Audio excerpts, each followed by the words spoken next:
Hello बच्चों, let us read the question first. Assertion reason type का हमारे पास क्वेश्चन है। एजर्शन बोल रहा है deforestation will increase carbon dioxide concentration in atmosphere.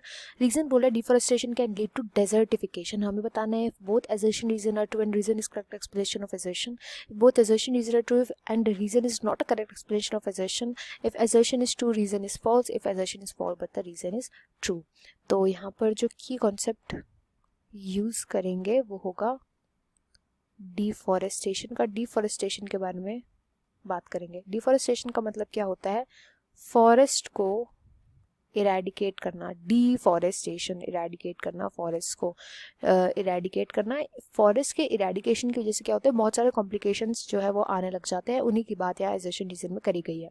तो यहाँ पे जो एजर्शन है वो क्या बोल रहा है कि डिफॉरेस्टेशन की वजह से कार्बन डाइऑक्साइड का कॉन्सेंट्रेशन बढ़ता चला जाएगा। तो होता क्या है कि जो पेड़ होते हैं, ट्री होते हैं, ये तो हमने पढ़ाई है कि जब इनको फोटोसिंथेसिस करना होता है तो फोटोसिंथेसिस के टाइम पर ये क्या यूज़ करते हैं? कार्बन डाइऑक्साइड को यूज़ करते हैं एंड इसी से बनाते हैं शुगर्स यानी कार्बोहाइड्रेट बनाते हैं। तो ये कार्बन डाइऑक्साइड को यूज़ करते हैं, कार्बन डाइऑक्साइड को ले लेते हैं। कार्बन डाइऑक्साइड क्या है? ये एक ग्रीन हाउस गैस है जो अगर ज़्यादा अमाउंट में प्रेजेंट होगी तो अर्थ का टेम्परेचर बढ़ता चला जाएगा। तो अगर हमने डिफॉरेस्टेशन किया तो क्या होगा कि जो पेड़ है इसको कंज्यूम नहीं कर पाएंगे। जब पेड़ कंज्यूम नहीं करेंगे तो ये किसके लिए जाएगी? ग्रीन हाउस गैस के लिए चली जाएगी और ये अर्थ का जो टेम्परेचर है उसको इंक्रीज करेगी। तो ये डिफॉरेस्टेशन जो होता है वो कार्बन डाइऑक्साइड का कॉन्सेंट्रेशन इंक्रीज कर देगा। बिकॉज अगर डिफॉरेस्टेशन हुआ, पेड़ नहीं बचे, तो फोटोसिंथेसिस के लिए पेड़ नहीं ले पाएंगे कार्बन डाइऑक्साइड को। कार्बन डाइऑक्साइड वैसे ही एटमॉस्फेयर में रहेगा। तो एजर्शन जो है वो करेक्ट बात बोली गई है।